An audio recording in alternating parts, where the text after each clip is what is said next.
Hello, everybody. It is Friday, and that can only mean one thing: a new episode of the Save Entertainment podcast. My name is Declan Young, and I am joined by. His beautiful co-host, Evan Blackwell, That is correct. So for a this is. special Valentine's Day episode. Oh yeah, this is our Will not Valentine's be Day Valentine's Day segment. themed, but Yes. Um. So this will be episode 5. We are officially halfway to double digits. Round of applause. our studio audience is clapping right now. Yes, they are. So real quick before we get started, I just want to say we did with last week's episode. We had 2 uploads on the YouTube channel last week's episode, and I uploaded a baseball video, and we did the most impressions on YouTube and got the most views on YouTube in that time. And it seems we got a solid amount of downloads for our podcast on the platforms we're on. So I just want to say, if you're watching this, or if you're listening to us, follow us, subscribe to us, like to us, whatever, because we are trying to grow our Save Entertainment channel. If you follow me on Twitter, you already know that. So just wanted to quickly mention that. And If with you like that, our podcast as well, please leave a comment down below. Please leave a yes, review if you're on uh, anywhere that leaves reviews. So, yes, leave us reviews.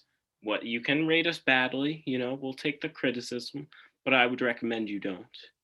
Because why would you do that if we're putting out such amazing content?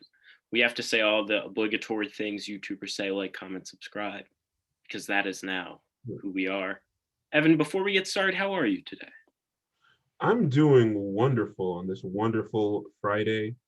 It's the second week in a row that New Jersey is covered in snow. Yes, also A thick, solid thick amount blanket. here. In Pennsylvania too, right?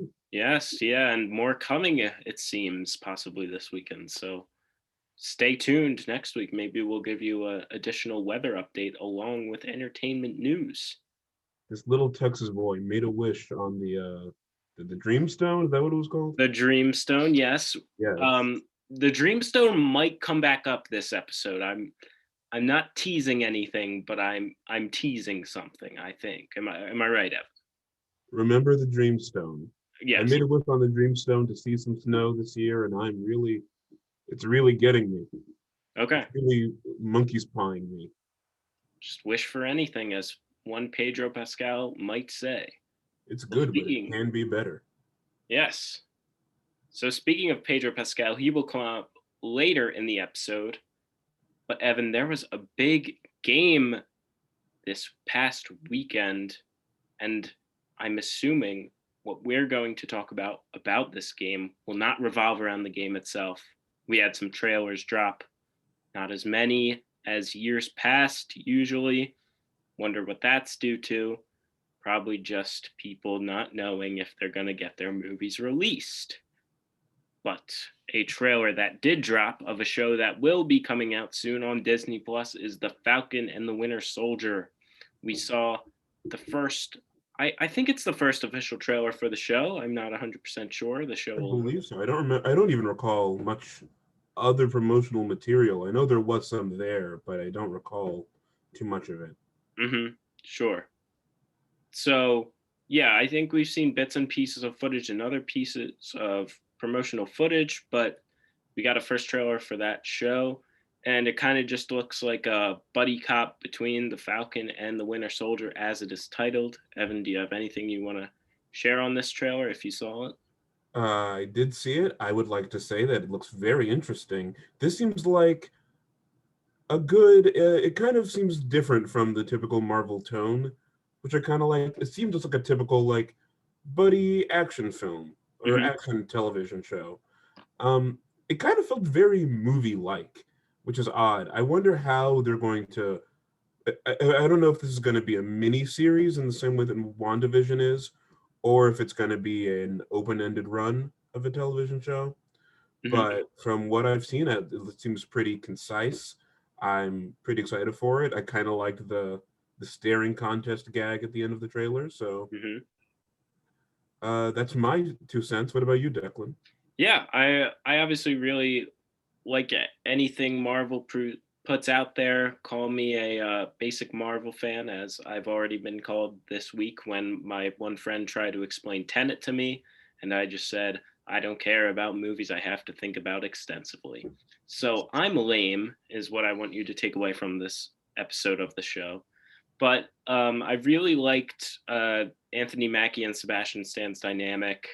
Obviously, if you've seen, I rewatched Captain America: Civil War this week once I saw this trailer, and I just really enjoy their dynamic. They're always, going at each other with their Marvel one-liners. So I think their dynamic could carry a series, but we're going to see a lot of people coming back into the fold here. We have Emily Van Camp coming back as Sharon Carter. We have Daniel Bruhl returning as Baron Zemo, this time with a cool costume. He's not just a regular guy anymore. I'm excited to see them come back. I can't remember if I'm forgetting anyone. I think Don Cheadle's going to show up at some point as War Machine. So always love seeing him. Um, yeah, just really excited for this. Obviously, Marvel is putting out these Disney Plus shows at a fast rate this year, with Loki probably coming after Falcon and Winter Soldier, I believe. And I think, like you said, I think this is only 6 episodes as compared to WandaVision's 9. So maybe the episodes will be longer, higher quality, as WandaVision is having a longer run with shorter episodes, usually averaging about a half hour. So excited to see that. And I also feel like to top on that, I think right now Marvel, the biggest I would say criticism that we really would see with Falcon and Winter Soldier being announced is the kind of, a bit of the who asked for this. It's a bit of the sometimes it feels a bit unnecessary with a lot of Marvel stuff, and I'm not going to say that it isn't, but I am going to say that it looks to be entertaining enough to kind of to provide for an amusing what's the word divertation Version? diversion, right, to be a bit of an amusing diversion just for now, though of Yeah. course. Yes. Were you gonna finish there? I did not mean to cut you off, good sir. Oh yes, I was going to say, though of course we will touch later on the state of amusing diversions when we get into WandaVision, but perhaps we're getting ahead of ourselves. There are some Uh, more trailers there. WandaVision will be after this next piece we mentioned, because if we mention trailers from said big game, I don't know if we're allowed to say Super Bowl. I just said it. Oh, we're gonna get copyright stricken. Yeah. Well, I was watching TV this week and I heard some people, refer to it as the big game. And I hear, yeah, so I don't know. I mean, if our podcast gets taken down, I'll edit that out. But I just uttered Voldemort's name, possibly. So now he will be coming after me. There was one more big game trailer, I think, unless I'm missing something. Um, Well, M. well, there Night, were M. Night Shyamalan's Old, M. yes. Night Shyamalan's old, and I don't know if there was another one. I didn't have it written down here. There was The Silence of the Lambs Yes, yes, prequel television show, Clarice. Clarice. Yes. Would Um, will you be you have any checking thoughts that on out? that? I haven't seen Silence of the Lambs, so I feel like I would overstep my boundaries if I gave thoughts on it. Someone who enjoys the first Silence of the Lambs film as well Mhm. as I just quite enjoy it.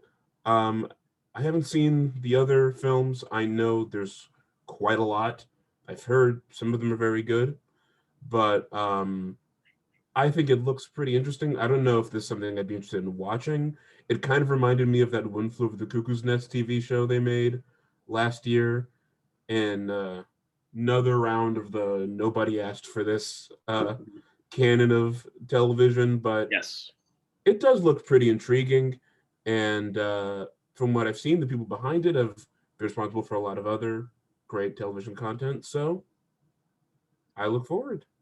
Certainly, I think we are moving away from the era of network TV. Um, this could be amazing, and I'm not saying that it didn't look great or whatever, as I don't really know the lore, I guess you could say, but um, with seeing how these streaming service shows are going and the budgets they're getting, you look at the Mandalorian, you look at the Marvel shows, HBO Max we'll talk about soon, coming out with their own limited series of the Last of Us video game franchise and getting a big name to play the main character.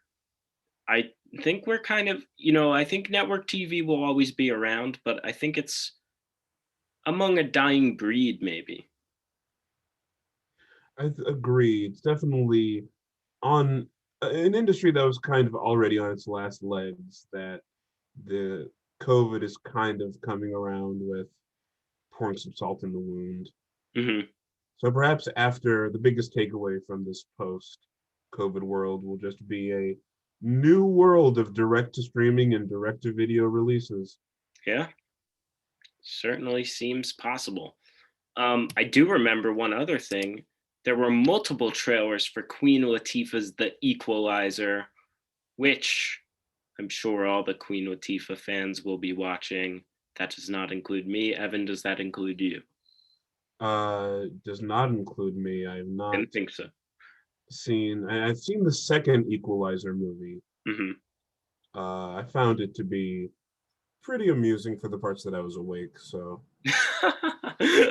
uh, Always good.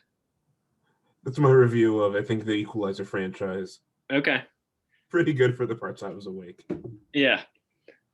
We also saw, I guess it was just promotional footage. It wasn't trailers for anything, but CBS All Access is, which I am a customer of because I am a fan of the shows Survivor and Big Brother. Yes, I like reality TV. Come after me if you would like. We saw footage for their new streaming service. I don't know if they're adding any new content, but they are rebranding into Paramount Plus. And we saw names the likes of Patrick Stewart, our friend James Corden, who was mentioned last episode, if you didn't check that out. And my favorite, as I am an Perhaps the most avid Survivor pro fan, Jeff James Probst. Corden podcast. Yes, pro James Corden. Yes. So I guess we'll mention Paramount Plus. I guess I'll have it if I have CBS All Access. I don't know when it's moving, but yeah. Any other trailers, anything we missed that didn't release before our last episode that you would like to speak of, Evan? Once again, I feel we should talk a bit about M. Night Shyamalan's Old. Sure. It looks to be some standard M. Night Shyamalan fare, with some moments that seem to kind of ride the line between slightly unsettling and very funny. Yeah. And I'm, for one, am very excited for this. I'm always excited for a new, anything that kind of rides the line between actual unsettlement and pure schlock is right up my alley. So Old seems like it'll be a good time. Also, there was a new trailer drop for the Godzilla vs. Kong film. Yes. Which I'm quite excited for. I'm getting the trailer seemed to very much emphasize the kind of kaiju roots of the Godzilla franchise, which I liked. I thought it was pretty nice. I mean, emphasized so far in that it used some interstitial titles in Japanese characters. But you know what? It's a nod, and I'll appreciate a nod. I'm a sucker for that kind of stuff, even if it's a bit of a throw some crumbs to the fans. I thought it was kind of charming. I look forward to this film. I also do. Any big action movie, you don't have to do much to convince me to watch it. So, and then you get, Godzilla and King Kong fighting. That's the cherry on top, I guess. Or you could say the cherry on top is the human action, which we cover when we talk about Godzilla versus King Kong, the first full trailer in our second or third episode. I'm not too sure, but it's one of them. Listen to them both. That's a plug. And we would also be remiss without mentioning, of course, the next Fast and Furious trailer. Oh, how could I forget? as I have mentioned, I am a recent fan of the Fast and Furious franchise. Love Hobbs and Shaw. Um, you know, He's one of the only people in the world who liked Hobbs and Shaw, I think. But really, is that true? Are you messing with me, or is that true? I do not recall it being quite well received. I didn't see it, so I can't say. Well, that's because people like to pick apart movies, Evan, which we will get to in our Oh yeah. Letterboxd segment coming up at the end of the show, which we will also clip out and put on the YouTube channel. But why do people pick apart movies like this? You know what it is. You know what you're going to see. You're going to see Vin Diesel drive fast cars, the occasional The Rock, Jason Statham, and the villain. I could not actually see him in this trailer. Evan, do you understand that joke? Uh, I don't actually. Could you explain it to me? Well, the I do villain understand it. Please would be. don't tweet at me anything. Can be Yes. taken. So if you are unfamiliar with what we're talking about, John Cena will be the villain in this movie, or so it seems, as Vin Diesel's brother. Evan, if you saw Vin Diesel and John Cena on the street together, if you could see them, would you think they were brothers? Well, I'd say, hey, look, there's Vin Diesel. Yes, I would also say that. Or Groot from Guardians of the Galaxy. This it's very odd how that John Cena joke has really just permeated culture. It's been staying strong for like what, 10 years? How long has that thing been going? It's one of the better jokes though, I think, because once you say it, everyone goes along with it and knows it. And I just really like the community aspect of sticking to the bit. Yeah, that's the best part. When everyone commits to the bit, it works. Yeah. So uh I don't really need to see the trailer for the Fast and Furious. I'll probably go see it anyway. Looks cool though. I don't know if a lot of this footage was really new, and it wasn't the longest trailer. So do you have any thoughts on the trailer itself, Evan? The trailer, I mean, I'm not, as Declan is, I'm not a huge Fast and Furious fan. Not to say that I don't like the films, just that I haven't seen many of them. I'm less of a big blockbuster person. I mean, I will go see them, but they've never really been my cup of tea. This trailer looks like, I was watching it thinking, I'm sure if I saw all the other ones, I would be very excited for this. But unfortunately, I have not. Though this could be my entry in. Yeah. My entry in was not long ago. I believe it was Fast 7. Well, that's So one of the best ones, isn't it? yeah, I liked it a lot. So never too late to pick up the Fast and Furious movies because I don't know if they'll ever end. All right. By So God's will, they shall not. no, I want to see them go to space, and I think they might. Let's move on to our favorite father, grizzled father taking care of a child in TV shows, Pedro Pascal. Of course, if you don't know what I'm talking about, he is the Mandalorian, series about him taking care of a child, and he has just been cast in The Last of Us as Joel, the main character, where he also has to take care of a child. I believe her name is Ellie. I've seen a little bit of playthrough of The Last of Us games. Evan, do you care at all about this? I do care quite a bit. Pedro Pascal is an excellent actor. Yes. He also, of course, played a grizzled father in his role as Maxwell Lord / Wishmaster in Teaser. Wonder Wonder Woman Woman later. 2. His teaser for later.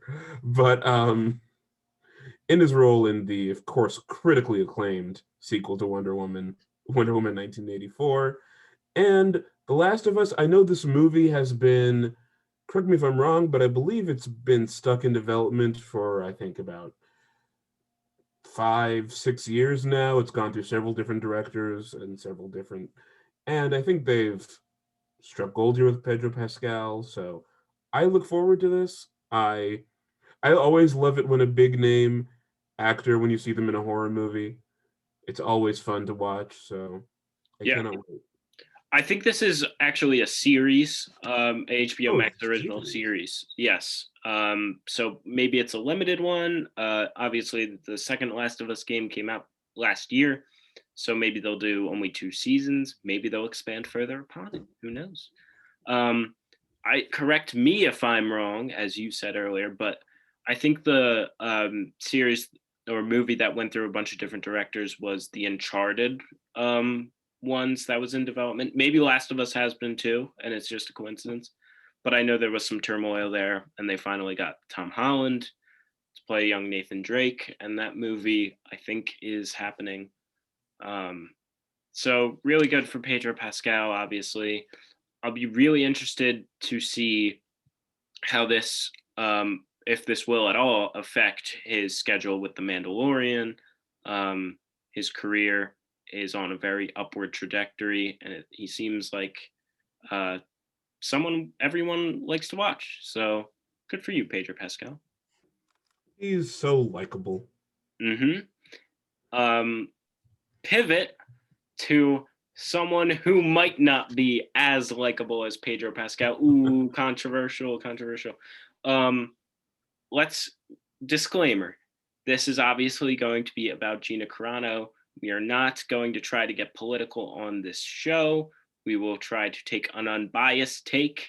If you are going to be in the comments yelling about how Save Entertainment has turned into a politics podcast, you can turn this off. But it was big news in the world of entertainment, and I feel obligated to cover it. So if anyone's been living under a rock, Gina Carano, who plays the character of Cara Dune in The Mandalorian, she was a minor character, recurred more in season 2, I think, than 1, but obviously an integral part of the show. She was let go by her talent agency and fired from Lucasfilm, aka The Mandalorian, and another show, Rangers of the New Republic, which she was supposed to star in. So I think it's safe to say Gina Carano fumbled the bag. Whether you think it was right or not, it doesn't matter. She was fired, and there's nothing you or I can do about it. Evan, do you have any thoughts about this? Well, it's Disney, it's the mouse, no matter how you feel about her politically, you know that if you cause really any kind of controversy while under a Disney contract, you're going to be snipped out of that. Yep.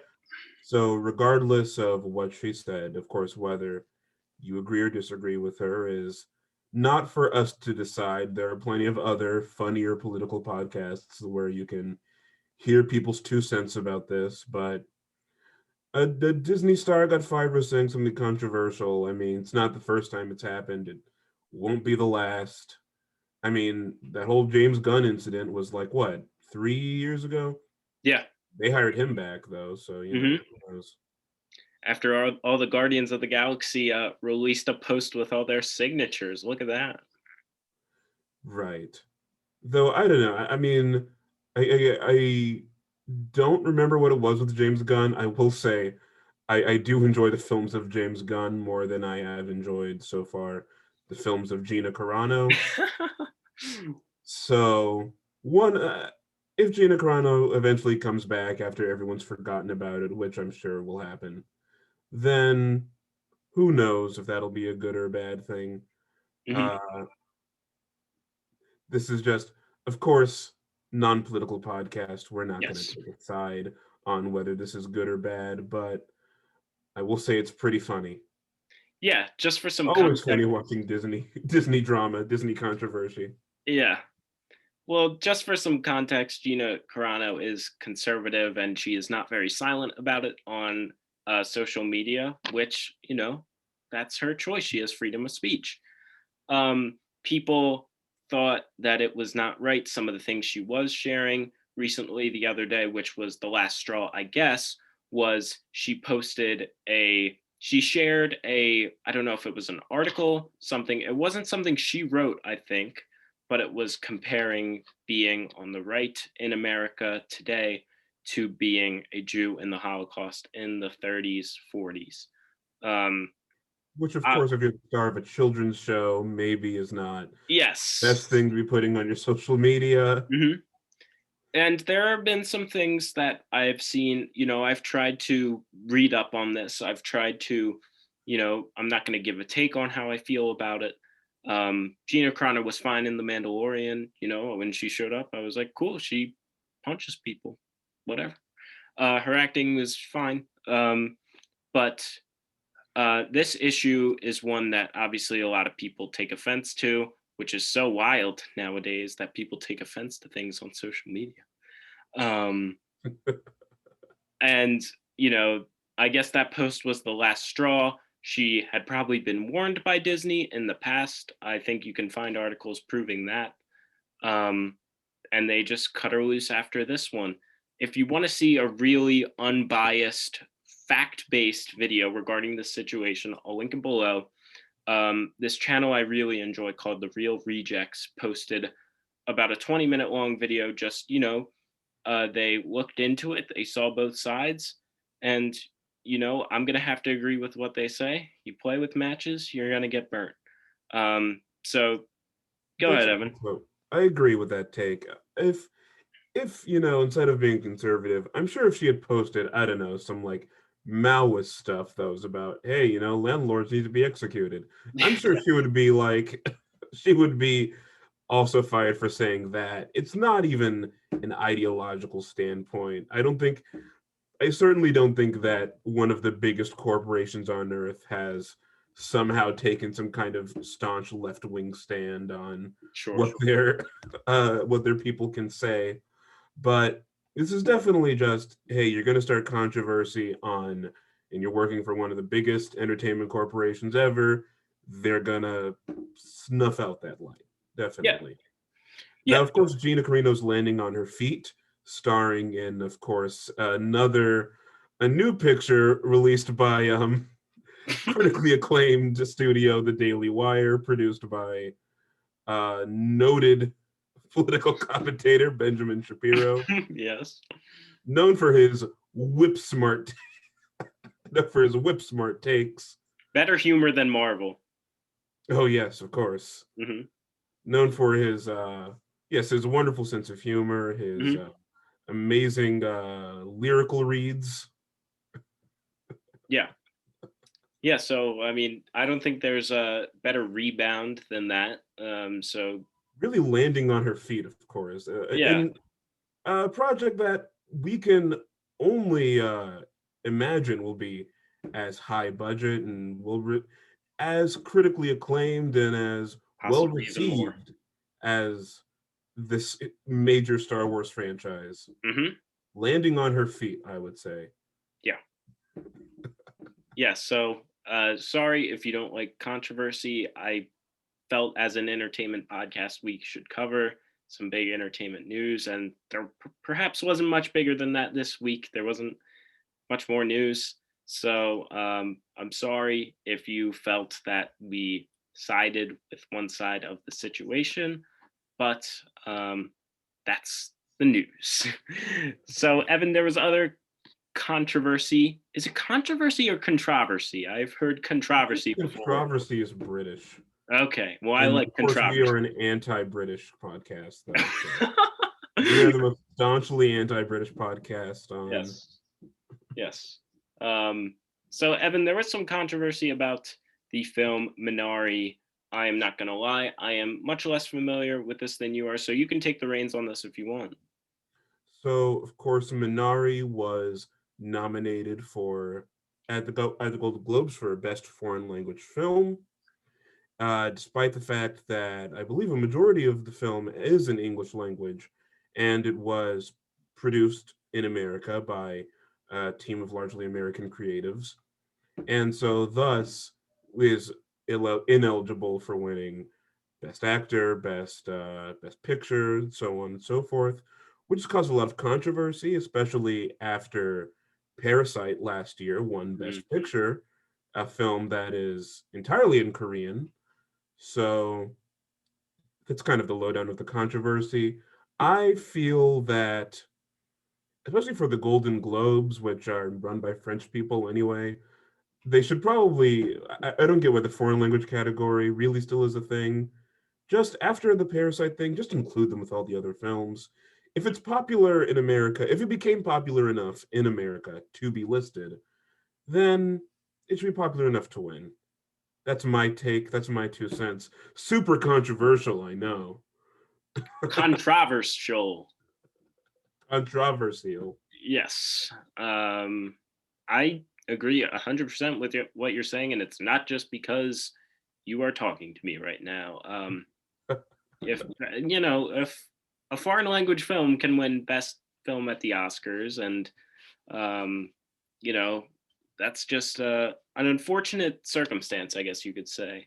Um, I hate to break it to everyone listening to this, but I don't think the people at the Oscars really care too much, um, nor have they ever.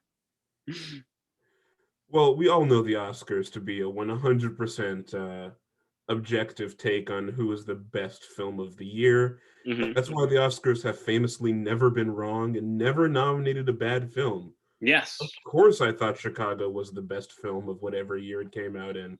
Of course, it was. of course. Evan When is people on ask, "Do fire you with like?" the takes today. Yes, as you've seen on Twitter, I only have correct film takes. Only correct takes. Follow us both on Twitter and our Yes. page for Save Entertainment, linked in the description always. Shall we move on to? Do you want to talk about? Oh, first, should we quickly, because we don't have all the time in the world. We are an hour-long show. WandaVision episode 6 released today on Disney Plus. Everyone's probably seen it. Everyone knows the drill at this point. Evan, thoughts? So this, I would actually say, if you've been listening to our other podcasts, you'll know I've been a bit harsh on WandaVision. Perhaps this will ruin any chances we have of being picked up by Collider. But uh, but I did quite enjoy this episode.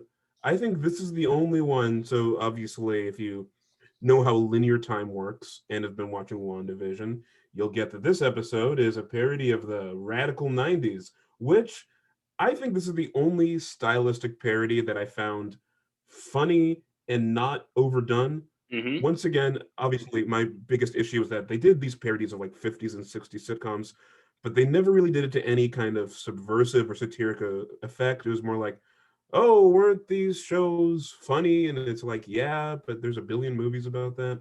But this 90s stuff, I thought that was pretty funny. The commercial, the Go-Gurt commercial that says like whatever thing is for survivors, I found that to be hilarious. Uh, Evan Peters is, of course, back, and he, I think, his charisma probably is what gave this episode the levity to survive. And of course, there's a bit where Scarlet Witch and Vision come down the stairs. The episode is set at Halloween, and they come down the stairs wearing their comic book costumes, which is a fun little gag. I remember watching it being like, oh, I get it. oh, It's you're like a comic book comic. characters, and you're wearing comic book costumes. Marvel, you do it every time. Oh, Marvel. So silly. That's totally worth those $100 billion that they give you guys. Yeah, yeah, yeah. So But even though, of course, the comedy funny and the military drama, even though it still is kind of like the most boring part of the episode, it's in there just the right amount that I didn't have a problem with it. yeah, I agree. I liked this episode. I think each episode gets better. Um, Obviously, I'm not a '90s kid, but I kind of, We were both born in like 2002, so yes, exactly 2002. So obviously I'm not a '90s kid, but I had seen shows like this, on Disney Channel every now and then, and that's exactly what it reminded me of. It was like a Lizzie McGuire, Phil of the Future. If anyone has seen those shows, the way it was filmed, I liked it with the kids talking into the camera. I liked yeah, their very Drake relationship. and Josh. That was pretty Yeah, funny. yeah. Yeah, I liked their relationship with Evan Peters too, as like the cool uncle. Um, obviously some pretty heavy stuff at the end of the episode. Um, I found the scene and where Evan Peter like reveals that he knows because yes, spoiler, we should have spoiled this, but yeah, whatever. If you're whatever. hearing us talk about the show, then You've if probably you seen it haven't seen it, already. don't listen at all. But Evan Peters, of course, knows what Wanda's been doing, and I found that reveal to be pretty Yeah. funny. I thought, oh, it's like he's in on it, and he's kind of crazy too. He's like impressed. I think this episode seems to kind of it seems to kind of take the perspective of Wanda's kind of villainous side a bit, which I enjoyed. I like that. I thought that was fun. Mhm. I love the ending where there's a big red wall and it's turning everything like 50s style. I don't know why it turns into the 50s because this episode was set in the 90s, but it doesn't matter. It was cool. Reminded me of Once Upon a Time in Hollywood, which I Yeah. liked. So it was fun. This was probably if you haven't been too keen on WandaVision, I would say watch this episode just because it's probably the first one that you'll really laugh at. I got a genuine laugh out of that commercial, so Hmm. Yeah. Yeah. It was a good episode. Keeps getting better. Obviously, with the red wall expanding, we saw Kat Dennings get stuck in there, and Mhm. we have seen with the character of Monica Rambeau going in and out. It's affected her in some way. Will she have powers? Probably. It's Marvel. Um, so Imagine if she didn't, if she just got like a horrible disease and like died. oh no. Oh, that would be rough. It'd Um, be that'd be a turn. You know what? If Marvel did that, I would really respect it though. yeah. If they had characters like get bitten by a radioactive being and it's like, oh, we've got leukemia now.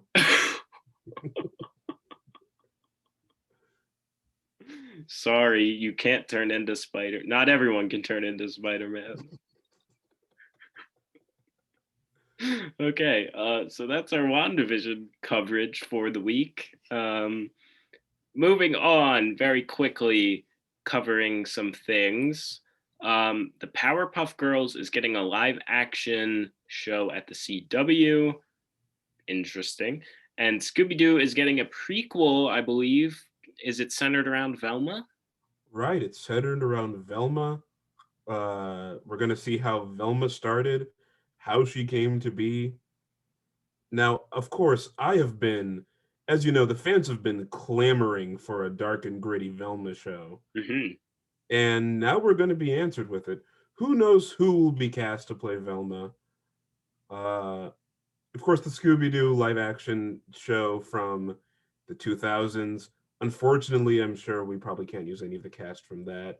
Hmm. Those genius films. Hmm. I wonder if this is going to be done in like the Riverdale style where it's played basically entirely straight, or if they're going to do it like again like those old Scooby Doo movies, like the Brady Bunch movie, where like it's kind of tongue in cheek. I hope it's tongue in cheek. I hope they recognize the inherent silliness in doing a Velma. I forgot what her last name is. I almost said Velma Banky, but I know it's a silent movie actress, isn't it? I don't But know. maybe we're gonna get the origin of Jinkies. Maybe her Oh, dad that'd be says cool. Jinkies all the maybe her and her dad they're going out solving mysteries. His dad is named, of course, Jinkies, and she cries Combination. out Jinkies when he's shot dead in the street. She has Hmm. to figure out who kills her dad. That's the show. Please hire me as a writer. Me and Declan, we are a paired set. This is all you. I mean, pretty dark episode on your end today. I mean, uh, Send me an email and I will get a spec script written to you by the next morning. yeah. Yeah. So I think it's being. I don't know if it's being written, produced. Mindy Kaling is involved. Anything on that before we talk about Powerpuff Girls? I know this is supposed to be like a prequel, so I don't know. I guess Mindy Kaling isn't going to be playing Velma because No, I don't think so. she's a bit older, a little older than a teenager. Yeah. Maybe this is a Velma. Maybe this is the origin story of like maybe Velma has graduated from the mystery crew. She's becoming her own detective. Maybe she trains her own little group of buddies. their Mystery Incorporated Part 2. Would that be betrayal or not? Well, of course, after the Mystery Gang graduated college, they all went their own separate ways. Shaggy went off and became a best-selling music producer. Mm-hmm. Fred, unfortunately, died in Vietnam.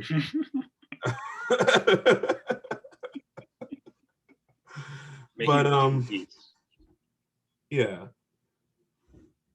These are, of course, not real ideas, but I guarantee you they're better than the show that we're gonna get. So you know what? Mm-hmm. Why not hire me? Yeah. People at what is this? The CW? I bet it's the CW. Well, the CW is doing the Powerpuff Girls. I don't know Oh. who's doing Scooby Doo. Could probably find that somewhere. I apologize. HBO Max. Which HBO Max is doing. Oh, okay. So maybe They're also doing a revival. This is some more news. They're also doing a revival of Clone High, a show that I deeply love. You a fan of Clone High, Declan? Is that the one with the JFK guy? Yes, that's the one with Chris Miller. I think it's Chris Miller is doing the JFK voice. I like vaguely remember it. Didn't it come back up in like memes or something pretty recently? The JFK voice, I know, has been making its round in memes. Okay. I say it's probably the second best animated JFK impression, besides, of course, the king, Dan Castellaneta himself on The Simpsons, doing that lovely JFK voice. But a close second is, I would say, JFK on Clone High. Okay. Well, that's certainly interesting news. Anything on the live action Powerpuff Girls by CW before we move on? Once again, fans are clamoring for this one. Yes, I was front of the line. This one, so it's supposed to be darker, grittier. They're dealing with trauma after their time spent as Powerpuff Girls. So I suppose they're retired now. They don't have I guess they still have superpowers, but they've been keeping them under wraps. I wonder if, what's the name of the professor? Isn't it like Professor Mr. X or something? I do not know. I am not. Maybe the professor comes back. Unfortunately. So this is going to be a live action show. Mm-hmm. Of course, I hope they bring back Mojo Jojo and Mr. Him. They bring back him. And I feel like doing it all live action. This one, there's no real choice but to do it tongue-in-cheek, I think. If not, then I think that's probably one of the most misguided ideas I've ever heard. But it's the CW doing it. I feel like they always kind of include a sly bit of self-parody in all of them. So hopefully this one will have a bit of a sense of humor about it. Hopefully it's not another Riverdale. Yeah. What's wrong with Riverdale? Oh, right. Riverdale writers, please contact us. Yeah. We will happily write for Riverdale. I will gladly write the episode where Archie has to meet Scarface. He starts running drugs for the Cuban mafia. Yeah. No, you could tell me that was already going on in Riverdale, and I would have to believe you because I don't know. I would also believe you based off where it seems they're going. All right. So now we are going to move on. I think that's all the main topics for the day, Evan, unless I missed anything you want to say some words about. That's as far. Oh, but we should also mention Adam Wingard, director of the soon-to-be-released Kong vs. Godzilla, or Godzilla vs. King Kong, I cannot recall which, but is directing a sequel to John Woo's sci-fi classic Face Off, starring Cruise and Travolta. This is a masterclass in schlock entertainment, Face Off is. And I'm quite looking forward to this film. Hopefully, it will match the completely manic, the manic craziness, like the total unhinged lunacy of the original film. Maybe they'll get Pedro Pascal to do this. If they get Pedro Pascal versus Gina Carano? Yes, of course. Okay. Maybe it'll be Gina Carano and Marjorie Taylor Greene on a course in Face Off. Someone's on a collision course to ruin Gina Carano's career. Gina Carano's career. Hey, Marjorie Taylor Greene is getting famous in the media. What's going on? That certainly sounds like unhinged lunacy. So yeah, I can't say I'm familiar with this movie. Actually, I'd never heard of it. Shows how much I know. I want to watch the original now, and I guess I'm excited if I like the original for the sequel. So thanks for bringing that up. Oh, yes. This will be great, I think. Okay. All right. All right. So this is going to be our lightning round before we get to our last segment, I guess you can call it, which we read some Letterboxd reviews that we find interesting, comical, whatever. We're going to clip it out, put it on the YouTube channel because I think it's going to be something everyone enjoys.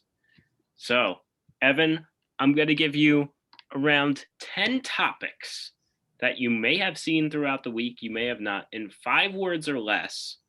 I'll ask you like a question about them and tell me what you think so we can get it done quick. Does that sound good to you? This sounds great. This is a new segment we're trying out, so please, if you enjoy it, tell us. I didn't really tell Evan about this before we started either, so I hope he enjoys it. Okay, first one. Evan, Brooklyn Nine-Nine is ending. I'm a fan of Andy Samberg. I am currently in the first season of the show. I think it's good. Thoughts?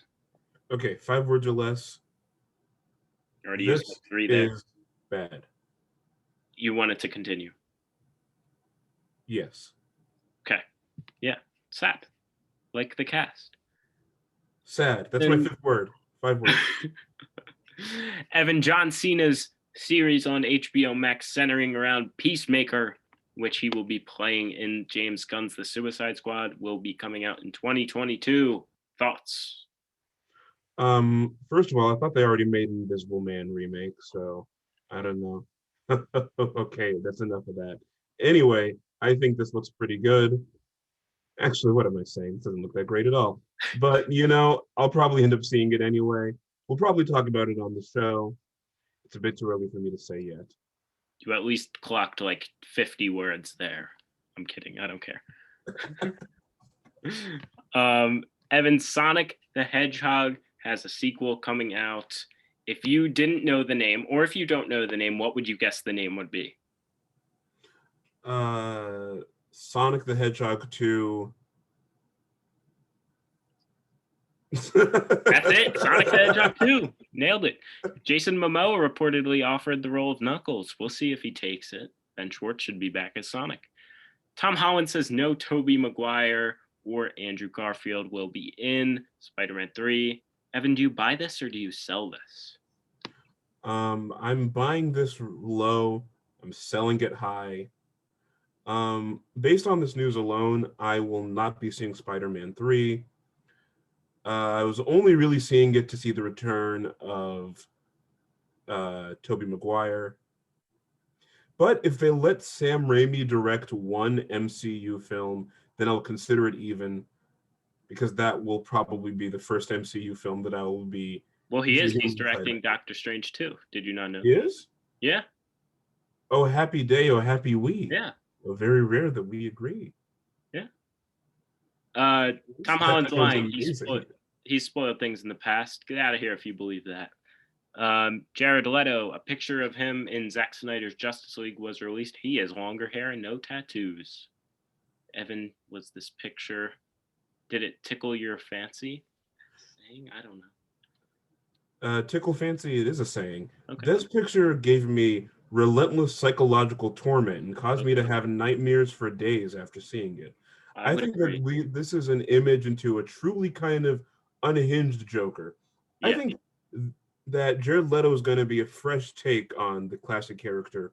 In this version, the Joker is a psychotic clown who kills people and laughs about it. This will be very different from the other takes on the Joker that we've seen. I think this looks pretty interesting. And I will say, hopefully, that Zack Snyder's Justice League will be the cinematic epic that we hope it is. It looks to be set in black and white, which of course means that it will be art.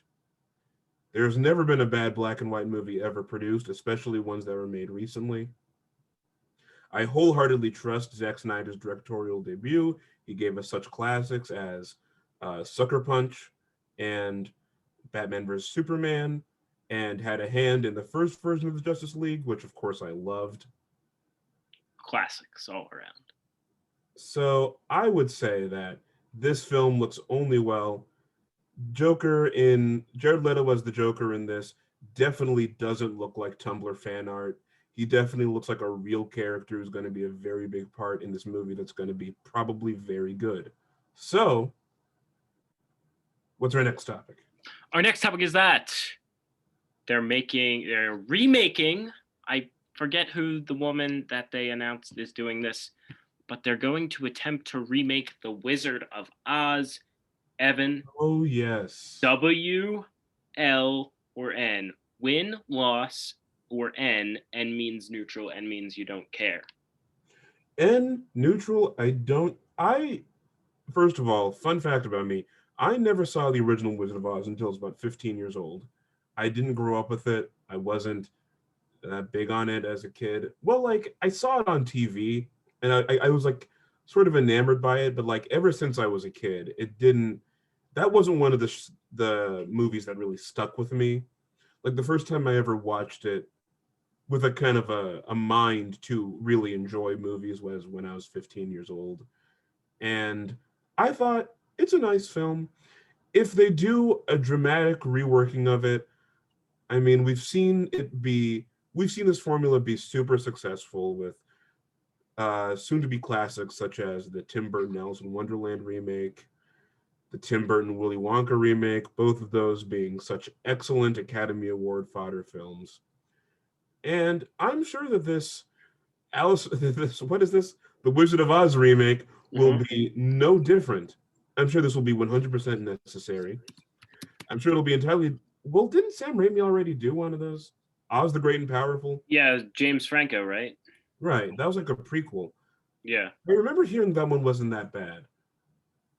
Though, from what I see, this seems to be a reimagining, so maybe this one will be all dark and gritty and twisted. Maybe she doesn't get to go home. Maybe she's stuck in Oz forever.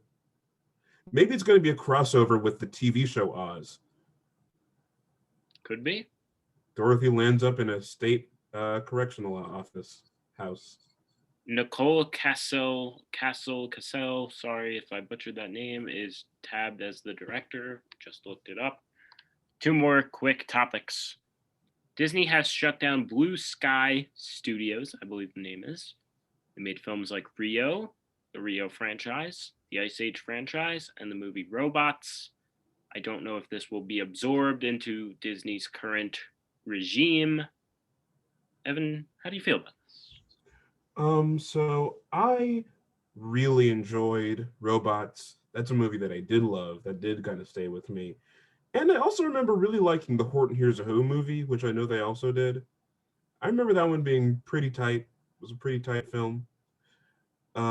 So I'm a bit saddened by this news, but I'm sure Disney will find even more success making a live action version of whatever, so who even cares? Yep. I'm sure live action Pocahontas is going to be next week's announcement, followed, of course, by live action Hunchback of Notre Dame. So, if Disney's going to find success doing that, who am lonely me to argue about the direction this is taking? I agree. Who are you? Evan, what's this King Kong animated thing you wanted to talk about? I didn't fully grasp it. I apologize to anyone who cares deeply about it. But Evan does, so he'll explain. King Kong animated what? Didn't you mention some King Kong animated? Is it a movie? Or was it the trailer that we already covered? And am I? Oh, it was dumb? The trailer. Yes. So I am dumb. Okay, thanks for calling me dumb. Okay. That's it for our lightning round, I guess. Stay tuned for more of that. Now, this is the thing. This is the thing I've I've been most excited for. So Evan and I, we've been doing the podcast. I made some baseball videos, still working on some that'll come out this week. But we need something to set us apart. We need something that we're known for. When people think of Save Entertainment, they're going to think of this. I truly think. So I was brainstorming, texting Evan, coming up with ideas, and we love Letterboxd. We think there's some crazy people on there. People care about things way too much. People don't care at all. If you're on Letterboxd and caring, you already have lost. Yes, yeah.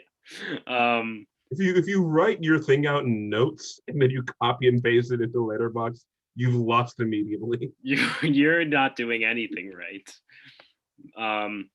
We are going to read some Letterboxd reviews that we find comical, hilarious, insane, whatever. There's already a Twitter account called Insane Letterboxd. So if people think we're stealing their ideas, we're not. Because what we're going to do is we're going to talk about movies we've seen recently, maybe some of our favorite movies, dive into that. The movie I chose to look some reviews at was St. Elmo's Fire because I rewatched it this week and I watched it last week. Okay, you can call me crazy. I found some good stuff there. Also rewatched The Mandalorian this week with my brother. So that's what we watched this week. That's usually what we did here. None of that anymore. This is the new thing. Evan, would you like to start? Well, I'd like to start with I_Z's review of Jaws. Now, this review may contain spoilers, so please watch out. Spoilers for recent summer blockbuster Jaws. I_Z says Jaws is a whale of a time. Oh, is that it? Yes, it is. Any other reviews, or should we trade off? Let's trade off. You go. All right. So Evan chose different movies. I chose off from the same one because St. Elmo's Fire is under a little bit of fire if you look at their Letterboxd page. People don't love it. People do love it. I like it. I like 80s movies. I did not write the username of these posts, so you can dig for them if you want. I apologize if whoever wrote this finds us somehow and complains. So this one says, "What a bunch of useless, annoying, spoiled brats. They learn nothing. They are no better than they were at the start. No character has an interesting arc. I am having a hard time figuring out why we have a story about 7 annoying characters that just get worse. Not to say I did not enjoy the movie. There is a lot to like, just not the characters. I laughed quite a bit, and the soundtrack was awesome. The look, the style of the 80s DC, and the people was great fun to watch. But this is not a good film. The writing is terrible, the characters are awful, and that ruins the film.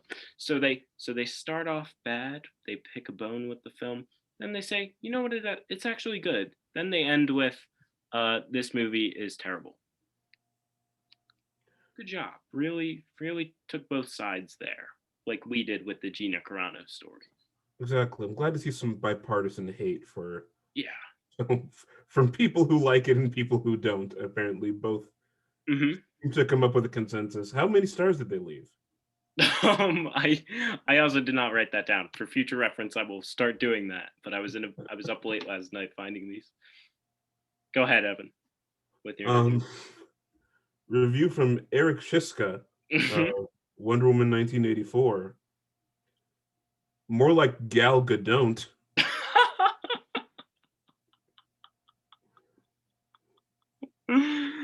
So we went in opposite directions. We did go in opposite directions. The one I'm gonna end with is more the direction you went.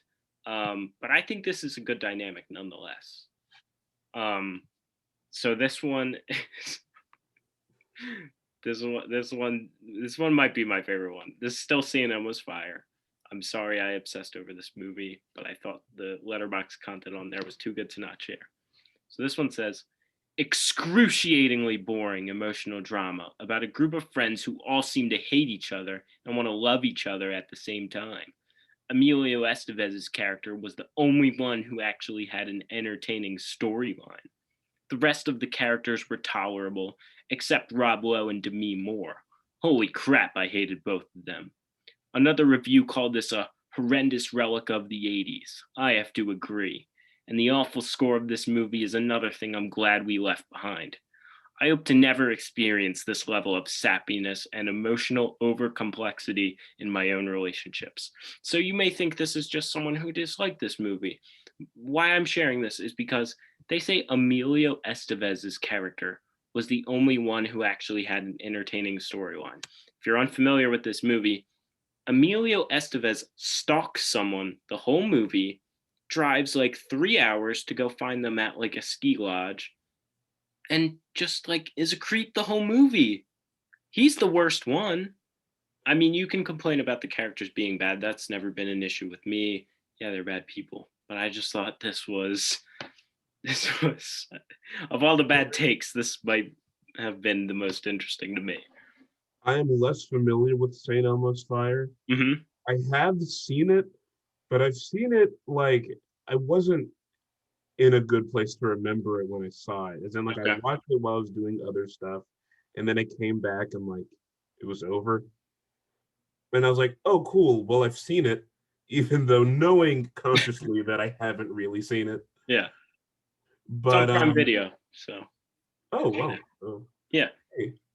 If I anyone, will say I always love it when I'm reading reviews of movies and people are like, "Oh wow, the characters are complex. They're not just good or bad. That means the movie's awful." Like, what? No. That means yeah, it's yeah, I completely agree. Evan, how many do you have any more?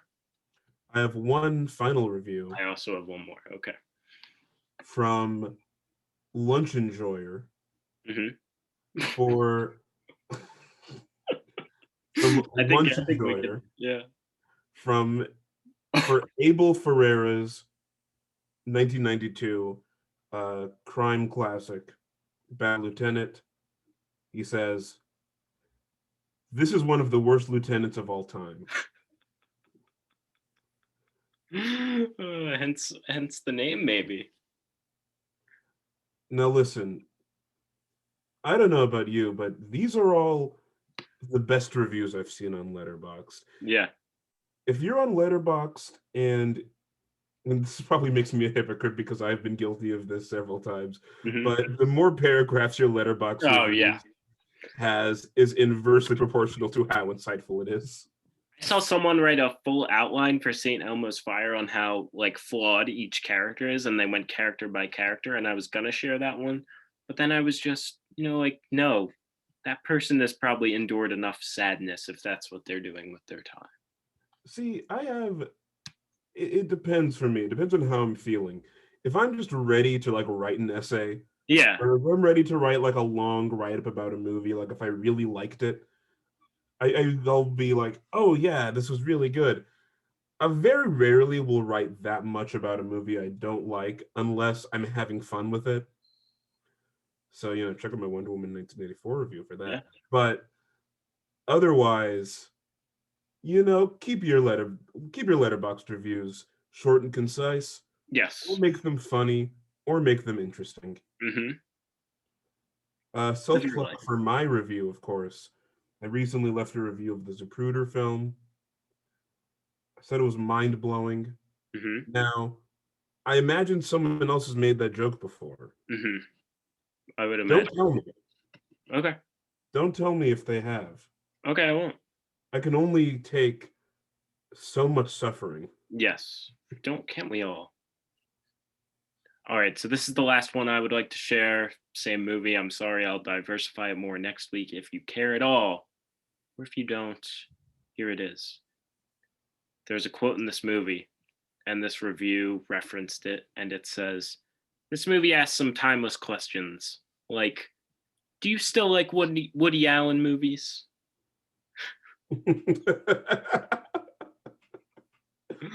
So that was our first reading of Letterboxd reviews. Whatever, we'll come up with a name for it, I'm sure. We'll clip it out. Let's save Entertainment's position on Woody Allen. We have to make this clear. Yeah, that'll be a whole separate podcast. Woody Allen cast. Yeah. I'm sure fans are clamoring for it, like they're clamoring for all the news we covered this week on the show. This was our 5th episode. Like, subscribe, comment, whatever. Do all the things we ask of you because, you have to do things for us if we're putting out content for you. So we're on Spotify, Apple Podcasts, wherever you want to watch us. Evan, any last words? My last word is to repeat our slogan. Yeah. Which is movies are all bad. Don't Mm-hmm. watch movies. No, Burn your television set. Learn from our mistakes. movies do stink. I've never seen a good one. No, never. Yeah, so that was our show. We'll be back next Friday. We'll put it on YouTube, Spotify, Apple, wherever. I think we're on Google too. If anyone uses that, whatever, just throw it on there. We'll be back. Like I said, I'm gonna be uploading MLB videos starting this week. MLB preseason division previews. Been working on that yesterday. I think that's everything I have to say. So, like I said, we'll see you all next week. Peace.